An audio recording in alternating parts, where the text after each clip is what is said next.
Okay, wow. I literally had to stop the movie. We're in the finale right now. My reaction was so profound in this scene right here that I had to stop and say, holy shit. And I figured that'd be a good intro for this review for Just Before Dawn. Wow.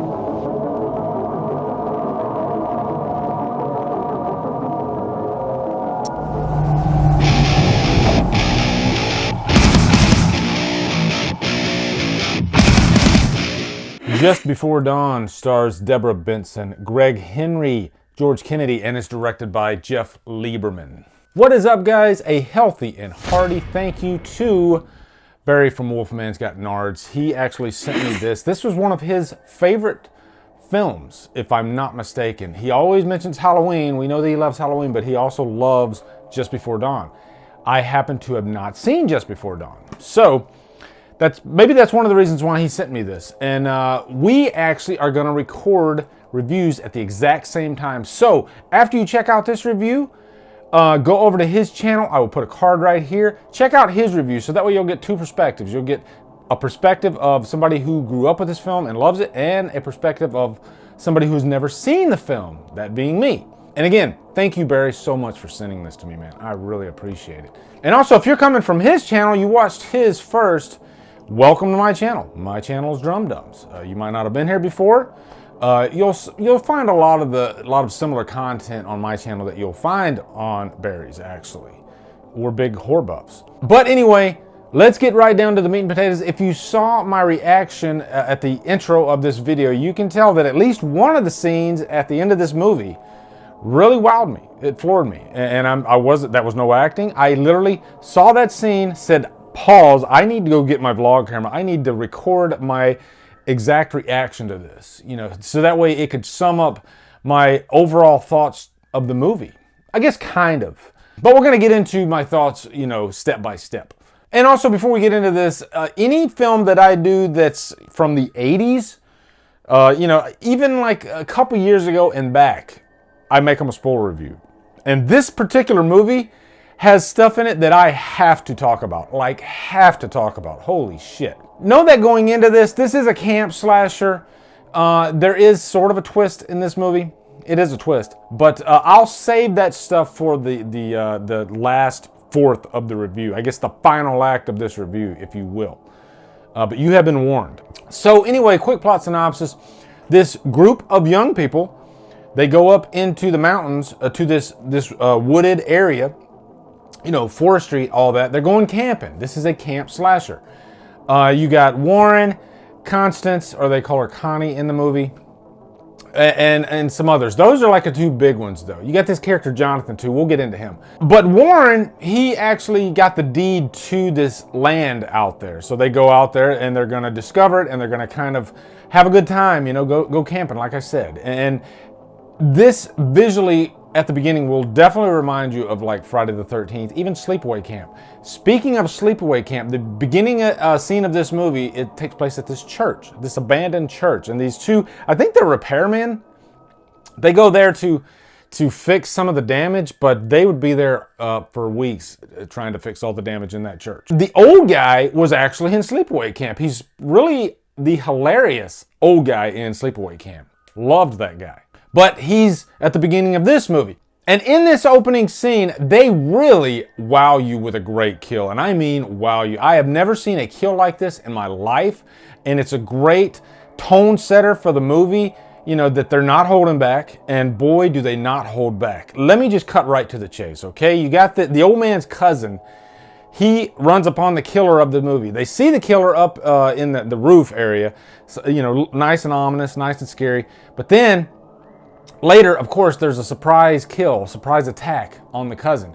The machete goes through his dick and out his ass.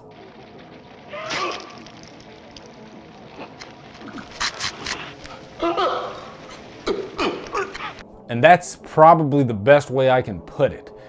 Is that a visual enough image for you? And I was just, wow. I literally started gut laughing. I was like, is there a cut in his butt? And sure enough, yeah, he literally stuck it in the last place that I would ever want a machete stuck in me.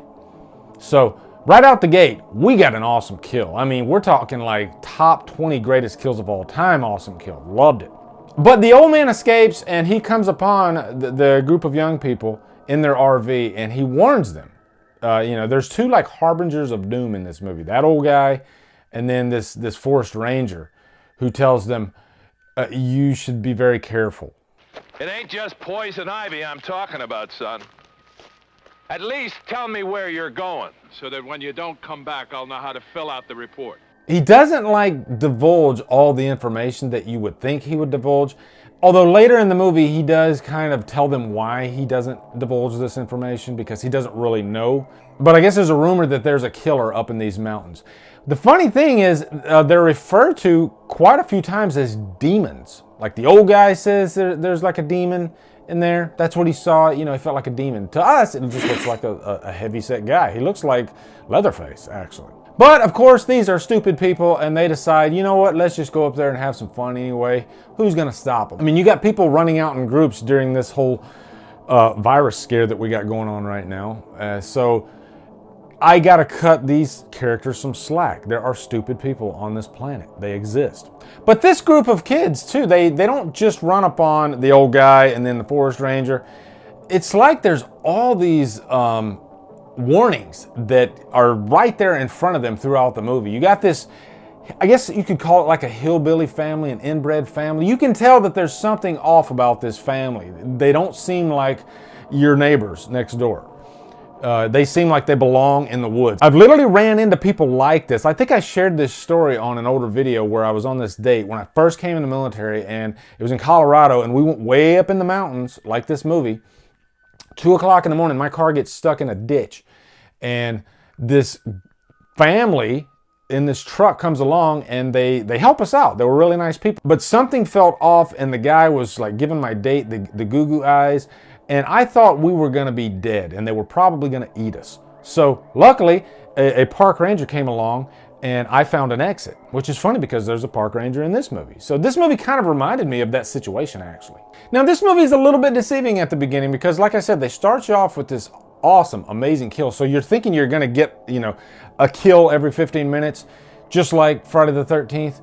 But actually, and I think it's a good thing, they didn't do that. This feels different in tone than, like, say, especially the later Friday the 13th. It feels very ominous and very foreboding, and they pay attention more to the characters and the story than they do on just focusing on kills. It's more about, I guess, surprise than the actual kills. And also, not knowing when the kills are going to happen, because there's quite a bit of time between that first kill and then the next kill that comes up on the screen.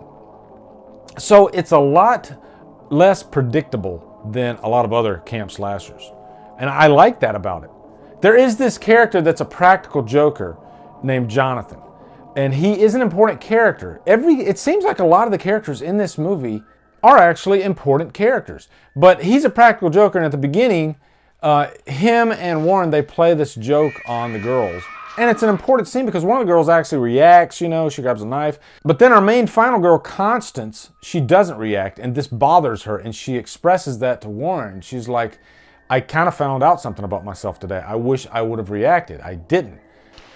I was like a frightened little baby last night. Oh, come on, Connie. I did a stupid thing. What can I say? I was helpless. And I knew that they did that for a reason. I knew that scene was in this movie and it was going to present itself later in the movie, which it does in that final act. And so then about the middle of the movie, you got the character Jonathan, and he comes upon the killer on this bridge, this like rope bridge. And he makes a really stupid decision in the movie. And this is where I kind of pick it apart a little bit, because on the rope bridge, the killer has his machete and he literally chops him in the hand. And so when Jonathan falls, what does he do? He takes the rope and he climbs back up the mountain. That was pretty stupid because we know that killer's going to be waiting for him at the top. So that was kind of dumb. But Jonathan is kind of a center point of the movie because after he dies, it's like all the other characters are trying to find him. Warren finds him when he washes up in the current. But I like that the characters, they don't really know what's going on.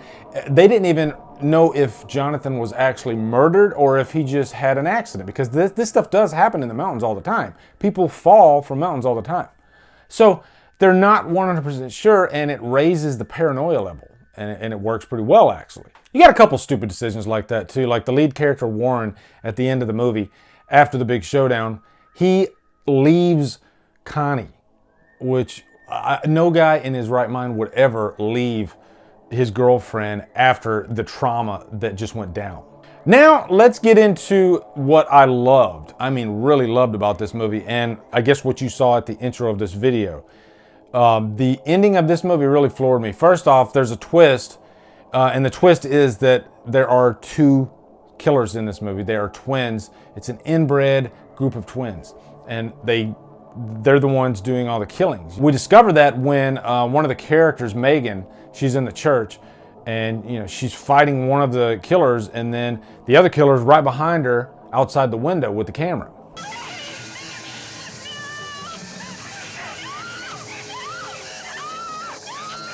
That was a nice surprise. I didn't see that coming whatsoever. But then, that's not even the best part of the movie. The best part of the movie is the redemption of Connie.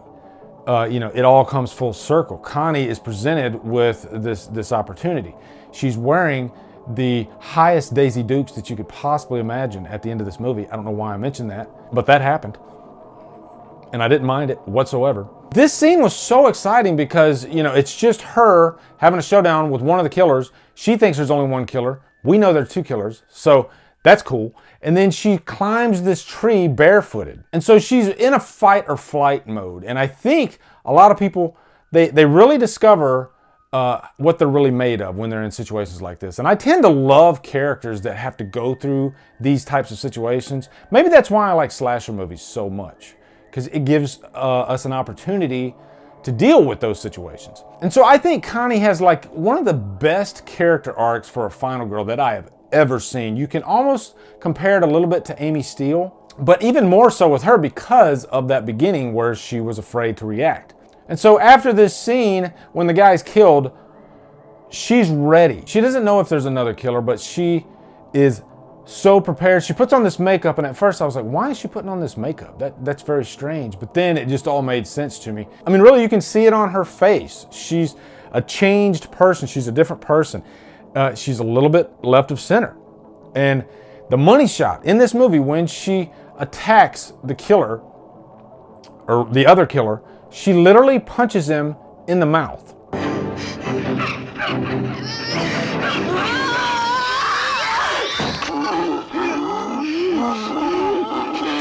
And so you see like this much of her fist inside his mouth. I mean, look at that. She has her fucking arm in his mouth. Oh my God. Did not see that coming whatsoever, and I was just flabbergasted. I love originality in slashers, and that's exactly why that scene's in there. Jeff Lieberman, he just wanted to do something that was different, So this was kind of I guess a sleepaway camp type ending. Very different circumstance, of course. Very different. But it's a shocker. It's a shocker type of ending, and I loved that about it. And I loved this character, Connie, just finding redemption, and her pansy-ass boyfriend is just sitting there the whole time while she's completely kicking ass. I posted something on Killer Flicks today about how Black Christmas 2019 just came out, and there's no way in hell I'm going to buy it because I hate the movie so much. I think I said something like with the fiery passion running through my veins, something like that. And it's because they really forced this agenda of these women rising up, but they didn't present it well at all in that movie. It wasn't earned. The character Connie, this is how you do it. This is how you earn it, and she really earns it. So anyway, guys, really enjoyed this movie. Thank you so much, Barry, for sending it to me. I'm giving it a super high purchase worthy. Couple of decisions of the men in this movie kick it down to a purchase worthy, but I did my top 50 slashers video a couple months ago.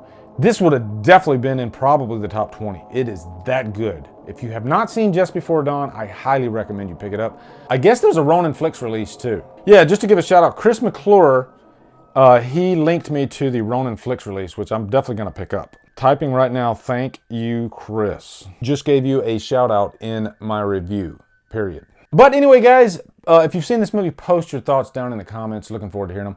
Also, be sure to come over to Killer Flicks, where we talk horror all day and every day. And on Fridays, we do Free For All Fridays. Follow me at Drumdums on Facebook, Twitter, Instagram, and Letterboxd. Anyway, guys, thank you so much for watching. Have a great day, and